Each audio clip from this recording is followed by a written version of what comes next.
Hey friends, I made an awesome discovery at the craft store today.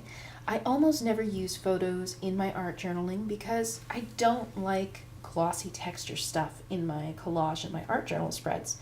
It's weird, I know, I just like everything to be matte. So I have an Instax camera, I have a zinc printer, a Polaroid zip printer, but those prints that come out of it, I enjoy them, they just don't ever usually go into my journal. Well, today I found something that can turn these glossy prints into matte photos. You can see how little glare there is on this, and it kind of has more of a matte texture. What I really love is that it almost has a pebbled texture like Kodak prints when I was a kid. So that's really cool. It brings back a lot of good memories. But it's super simple. You only need basically two things. One, a foam wedge. Just like for cosmetics, yes, you can buy these at craft stores, but you will be overpaying, so make sure that you get the cosmetic kind for as cheap as you can find it without anything already on it. Like sometimes they have aloe or vitamin E or whatever, just skip those. Get the ones that aren't soaked with things. And then this is the discovery. Mod Podge makes an ultra matte chalk finish, sealer, glue, and finish. Just like all of their glossy and their matte, this one is ultra matte. And when they say chalk finish and ultra matte, they mean it. It is the mattest gel medium I have ever encountered. Liquitex and every other gel medium tends to be glossy enough to stand out when I use it in my journaling, but I've tested this on some scraps in a collage, and I can say with confidence that it is the mattest ever. I can barely even tell that there's a medium on the collage. It's amazing. So what you need to do, you grab your cosmetic wedge, you grab a photo. I'm going to use this one of an awesome dog that was at a party I went to. Take your wedge and dab the wide end, just barely enough to get it around halfway covered. That's pretty much the whole amount that you're going to be spreading all over this thing. And now it's time to pounce it all across the surface of that print. I have not yet tried this on glossy proper photo prints like from Walgreens. That is next on my list of things to do. I would not recommend doing it on an inkjet photo print.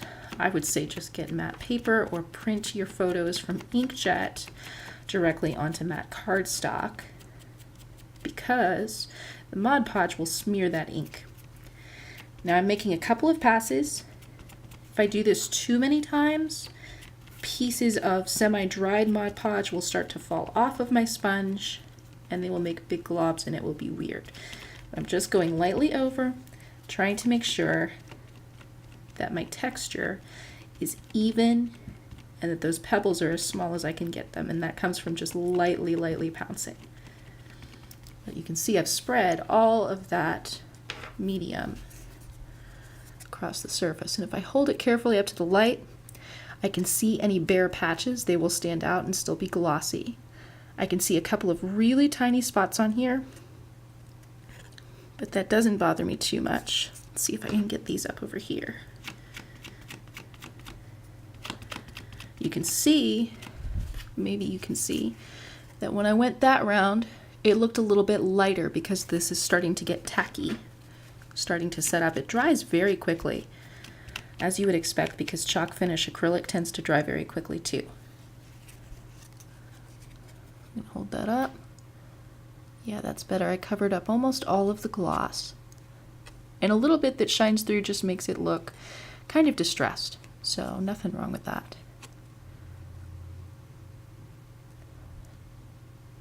But you can see, you can compare it to another picture of the same dog at the party, because that was how I spent my time at that party.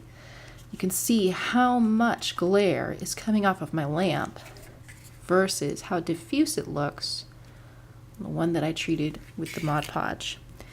And it's still drying, but it will dry clear.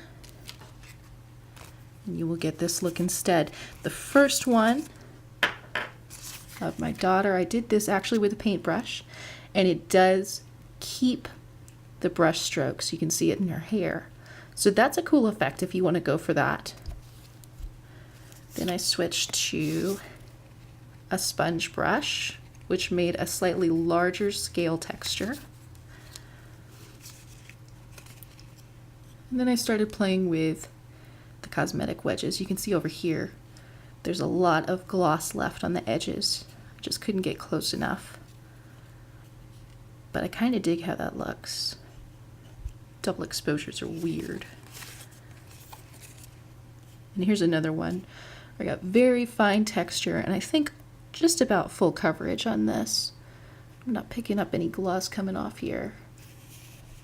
It's very fine texture. It's really pleasant. So if you're like me and you just don't like using glossy photos, then get yourself a bottle of that Mod Podge. This is not a sponsored video. I've not been paid to tout Mod Podge at you. And cover up your photos with it. It works, like I said, on Instax, on Polaroid Zip, and I will assume on regular photo prints as well. Just don't try it on inkjet because it will smear that ink. Thanks so much for watching.